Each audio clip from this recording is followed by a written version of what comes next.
students, welcome to this new most expected MCQ series on human resource management and business management for NTA UGC NET Commerce exam. If you are giving this exam in commerce subject, then definitely ये MCQ series आपकी practice को और भी ज्यादा boost up करेंगी और आप इनसे और भी ज्यादा नॉलेज गेन कर सकते हैं. बट इन सभी एमसीक्यूज को सॉल्व करने से पहले चलिए हम लोग देख लेते हैं कि टोटल नंबर ऑफ क्वेश्चंस कितने रहेंगे यहाँ पर एंड डिफिकल्टी लेवल यहाँ पर क्या रहने वाला है. टोटल नंबर ऑफ एमसीक्यूज रहेंगे यहाँ पर गाइस 5 एंड मार्क्स जो रहेंगे यहाँ पर वो रहेंगे 5 क्वेश्चंस के लिए ऑब्वियस है 10 marks and difficulty level of questions यहाँ पर रहेगा easy to moderate. Easy to moderate. So without further a movement, let's begin our series. यहां पर इन सीरीज के अंदर इन एमसीक्यूज के अंदर गाइस आप लोग एक पॉइंट कर सकते हैं कि जब मैं स्टेटमेंट्स को with their options read out कर रही होती हूँ उस टाइम पर आप लोग कोशिश करिए उस क्वेश्चन के राइट आंसर को चूज करने का. तो ये आप लोगों को सिखाएगा कि आप लेस टाइम में विद हायर एक्यूरेसी कैसे आप एमसीक्यूज को सोल्व कर सकते हैं. ठीक है, तो याद रखना जब मैं स्टेटमेंट्स को with their options read out कर रही होंगी उस टाइम में आप लोगों को क्वेश्चन को सोल्व करने की कोशिश करनी है. इससे आप लोगों की स्पीड इंक्रीज होगी. Question first, jobs are the link between the people and the. Jobs जो होती हैं वो लिंक करती हैं पीपल को और option A organization, option B supervisor, option C auditor and option D manager. So मैंने आप लोगों को लास्ट एक्सपेक्टेड एमसीक्यू सीरीज के अंदर भी बताया था कि जब भी आप कोई कंसेप्ट करें तो उसको 360 डिग्री स्टडी टेक्निक के अकॉर्डिंग करें. दैट मीन्स उस कंसेप्ट को आप इतनी डेप्थ नॉलेज के साथ करें कि उस कंसेप्ट से रिलेटेड अगर कोई अदर कंसेप्ट भी है तो आप उस कंसेप्ट के क्वेश्चंस को भी सोल्व कर पाए. सो देखिए जॉब्स जो होती हैं आर द लिंक, ये लिंक होती है between the people and the organisation. Option A is the right answer. चलिए एक एग्जांपल लेते हैं. आपने अभी अभी कोई न्यूली लॉन्च्ड फोन खरीदा, कोई भी प्रोडक्ट खरीदा, चलिए उस प्रोडक्ट से आप बिल्कुल भी सेटिस्फाइड नहीं हुए तो उस टाइम पर आप कंपनी के जो सुपरवाइजर्स हैं, ऑडिटर्स हैं, कस्टमर्स हैं या कॉम्पिटिटर्स हैं, मैनेजर है, आप उनको बुरा भला कहेंगे या फिर आप सीधा ये कहेंगे कि उस कंपनी के जो प्रोडक्ट्स है ना वो बहुत ही इंफीरियर क्वालिटी के होते हैं, है ना. तो उस टाइम पर गाइस आप लोग क्या कहते हो कि उस कंपनी के प्रोडक्ट बड़े बुरे हैं, मतलब आप डायरेक्टली कंपनी का नाम वहां पर लेते हो. तो इसी तरह से जॉब्स जो होती है गाइस वो भी लिंक होती है between the people and the organisation. अगर कोई एम्प्लॉई अपनी जॉब से सेटिस्फाइड नहीं है, उसको अच्छी सैलरी वहां पर अकॉर्डिंग टू वर्क या अकॉर्डिंग टू बर्डन नहीं मिल रही है, तो उस टाइम पर वो सीधा कंपनी के बारे में वर्ड ऑफ माउथ जो एडवर्टाइजिंग करेगा वो नेगेटिव करेगा. वो किसी और पर्सन को भी बोलेगा कि उस कंपनी के अंदर काम मत करना, वहां पर बंदे को काम के अकॉर्डिंग पैसा नहीं पे करते. तो इसीलिए जो जॉब्स होती हैं वो लिंक होती है between the people and the organisation. ठीक है, option A is the right answer. Next question, human resource audits summarize each employee's skill and. Option A property, option B life, option C both A and B and option D abilities. Means आपकी company के अंदर जो work force है आप उस work force से related क्या क्या चीजें आप ऑडिट कर सकते हैं. दैट मीन्स आप चेक कर सकते हैं, आप उनका टैलेंट चेक कर सकते हैं, their skills, their knowledge, their intelligency, their abilities. तो हमारा आंसर यहां पर हो जाएगा human resource audits summarise each employee's knowledge, skills and abilities. But क्या आप अपने एम्प्लॉय की पर्सनल प्रॉपर्टी को या उनकी लाइफ को आप ऑडिट कर सकते हैं? क्या आप उनकी पर्सनल लाइफ में आप ताक झांक कर सकते हैं, या आप उनकी प्रॉपर्टी पर हक जमा सकते हैं कंपनी के टैक्स को पे करने के लिए? तो यहाँ पर मेरा आंसर है गाइस, नो। आप उनके टैलेंट्स और एबिलिटीज को ऑडिट कर सकते हो, but you can't audit their property and life. इसीलिए हमारा आंसर यहाँ पर option D. Next question, What influence the demand for people? Means कौन से फैक्टर्स हैं वो जो कि पीपल्स के लिए जो डिमांड होती है उसको अफेक्ट करते हैं? Option A economic, option B technology, option C budget and option D all of these. So guys here our answer is option D. But why option D is the right answer? देखिए, वो कौन से factors हैं जो कि people के लिए demand को अफेक्ट करते हैं? देखिए, अगर आपका जो एम्प्लॉय है या आप as a candidate,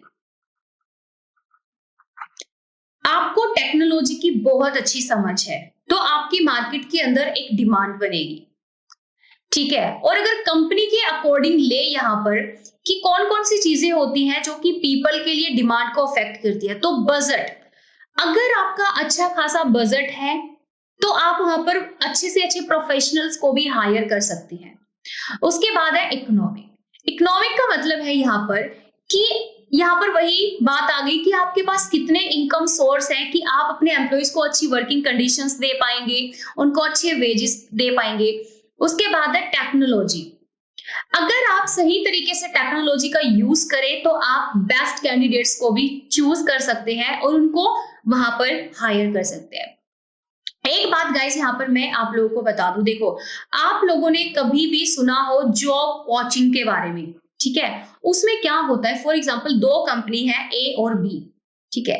A company के अंदर एक सी एम्प्लॉय काम करता है, लेकिन उसको अपनी काम के अकॉर्डिंग, अपनी परफॉर्मेंस के अकॉर्डिंग पैसा नहीं मिलता। और बी कंपनी जो है उसको बिल्कुल सी एम्प्लॉय जैसे एम्प्लॉय की जरूरत है, बट सी एम्प्लॉय तो ए कंपनी में काम कर रहा है। तो यहाँ पर जो ये बी कंपनी है ना, ये सी कंपनी को इंड्यूस करेगी विद द हायर पैकेजेस। और सी जो है, आपको क्या लगता है, जब एक पर्सन को 20,000 की बजाय उसको उसी सेम काम के लिए दूसरी कंपनी में 30,000 मिलेंगे, तो क्या वो स्विच ओवर नहीं करेगा? तो वो फटाफट से ए कंपनी को छोड़कर बी कंपनी में काम करना शुरू कर देगा।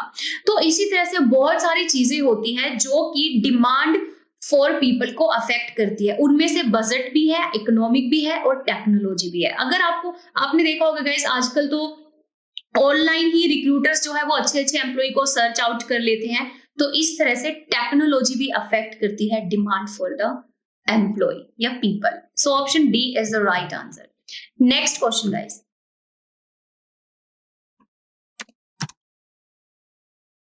ये बहुत ही ट्रिकी क्वेश्चन है, इसको ध्यान से समझिएगा स्टेटमेंट को and then right answer choose करिएगा।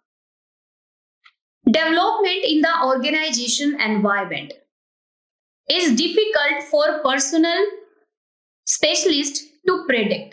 मीन्स आपकी जो ऑर्गेनाइजेशन है वो बिजनेस एनवायरनमेंट के अंदर कितना डेवलप कर पा रही है, वो थोड़ा सा डिफिकल्ट है पर्सनल स्पेशलिस्ट के लिए प्रिडिक्ट करना। मतलब उनके लिए शॉर्ट रन में वो चीज प्रिडिक्ट करना थोड़ा सा डिफिकल्ट है, लेकिन फिर भी वो प्रिडिक्ट कर लेते हैं, फोरकास्ट कर लेते हैं कि भी आने वाले 2-3-4 महीने में हमारी कंपनी इतनी डेवलप हो सकती है। बट एंड समटाइम्स, लेकिन कुछ टाइम ऐसा होता है जिसमें इम्पॉसिबल हो जाता है कंपनी की डेवलपमेंट को बिजनेस एनवायरनमेंट के अंदर प्रिडिक्ट करना। ऑप्शन ए शॉर्ट रन में डिफिकल्ट होता है, ऑप्शन बी या लॉन्ग टर्म में डिफिकल्ट होता है, ऑप्शन सी इक्वल रन में या फिर फास्टर रन में। So here our answer is guys option B. Short run में कंपनी की डेवलपमेंट को प्रिडिक्ट करना, फोरकास्ट करना थोड़ा सा डिफिकल्ट है, बट लॉन्ग टर्म में तो इम्पॉसिबल है। अब ये कैसे, देखिए, एक कंपनी है, फॉर एग्जांपल रिलायंस कंपनी का ही एग्जांपल ले लेते हैं। रिलायंस कंपनी अगले 2 to 3 मंथ में कितना डेवलप कर सकती है, उसके पर्सनल स्पेशलिस्ट फिर भी वहां पर थोड़ा बहुत क्या कर सकते हैं, आइडिया लगा सकते हैं। चलो रिलायंस कंपनी तो बहुत बड़ी होगी, कोई अननोन कंपनी का एग्जांपल ले लेते हैं जो बिल्कुल अभी अभी कंपनी शुरू हुई है, उसके लिए आने वाले 2-3 महीने में वो कितना डेवलप कर सकती है, उसको प्रिडिक्ट करना, फोरकास्ट करना, एस्टिमेट लगाना थोड़ा फिर भी डिफिकल्ट है, लेकिन फिर भी वो कर लेंगे। लेकिन क्या कोई कंपनी 3-4 साल में या 5-6 साल में कितना आगे या कितना फॉरवर्ड जा सकती है, उसको प्रिडिक्ट करना गाइस डिफिकल्ट हो जाता है। इवन आप अपने बारे में बताइए, क्या आप ये पता लगा सकते हैं कि आने वाले 5 to 6 ईयर में आप लाइफ में कितना ज्यादा डेवलप कर सकते हैं? हाँ, आप ये सोच सकते हैं भी आने वाले 1 साल में मुझे ये जॉब करनी है, मुझे ये गेट करना है, मुझे वहां से पढ़ना है, मुझे ये जॉब करनी है, लेकिन लॉन्ग टर्म के कंटेक्स्ट में प्रिडिक्ट करना चीजों के लिए मुश्किल हो जाता है। इवन आप लोग जब वेदर फोरकास्टिंग के बारे में पढ़ते हैं तो हम ये पढ़ सकते भी 21 Feb को कैसा वेदर रहेगा, क्लाउडी रहेगा या फिर क्लियर रहेगा, लेकिन क्या आप ये पता कर सकते हैं कि 1 मई को मतलब 1 मई को वेदर कैसा रहेगा, क्लाउडी रहेगा या क्लियर रहेगा? तो शॉर्ट रन में चीजों को प्रिडिक्ट करना थोड़ा मुश्किल है, बट हो जाता है, लेकिन लॉन्ग टर्म में वो क्या हो जाता है, इम्पॉसिबल हो जाता है। तो इस तरह से गाइस क्वेश्चंस का रट्टा मत मारिए, आंसर्स का रट्टा मत मारिए, उनको समझ के करिए।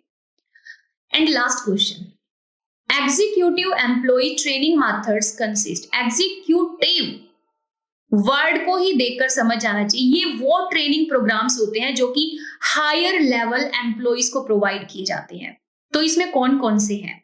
Option A position rotation method, option B in basket training method, option C multiple management method, and option D all of these. So here our answer is option D, because these thrice are the executive employee training methods. ठीक है, इन basket training methods के अंदर basket of papers या basket of problems के अंदर आपको क्या करना होता है, उन प्रॉब्लम्स के सॉल्यूशंस आपको प्रोवाइड करने होते हैं। पोजीशन रोटेशन के अंदर एक पोजीशन से दूसरी पोजीशन पर आपको रोटेट किया जाता है ताकि आपको कंपनी के मोस्ट ऑफ द जॉब्स के बारे में नॉलेज हो। मल्टीपल मैनेजमेंट के अंदर आप लोगों की रोल प्लेइंग वगैरह भी आ जाती है यहाँ पर, ठीक है, जहां पर सिचुएशन जो होती है वो अनरियलिस्टिक होती है, ठीक है, लेकिन उस सिचुएशंस के अंदर जो आपको प्रॉब्लम सोल्व करनी होती है वो रियलिस्टिक होती है। So option D is the right answer. So ये थे आज के हमारे एमसीक्यूज। अगर हम लेवल ऑफ क्वेश्चंस की बात करें तो इजी टू मॉडरेट ही थे गाइस यहाँ पर, ठीक है, और अगर हम कंसेप्ट्स की बात करें तो हमने यहाँ पर ट्रेनिंग मेथड्स के बारे में बात की, like in basket exercise, multiple management. उससे पहले हम लोगों ने बात की यहाँ पर अदर टॉपिक्स के बारे में भी। एंड यूजफुल टिप यहाँ पर क्या रहने वाली है, देखिए, अपने माइंड से एक मिथ को निकाल दीजिए कि पहले मुझे अपने सिलेबस को कंप्लीट करना है, then I will start to do practice. देखिए गाइस, ऐसा तो नहीं है कि आपने आज ही कॉमर्स ली है और 6 मंथ बाद या 5 मंथ्स बाद आपको नेट एग्जाम देना है।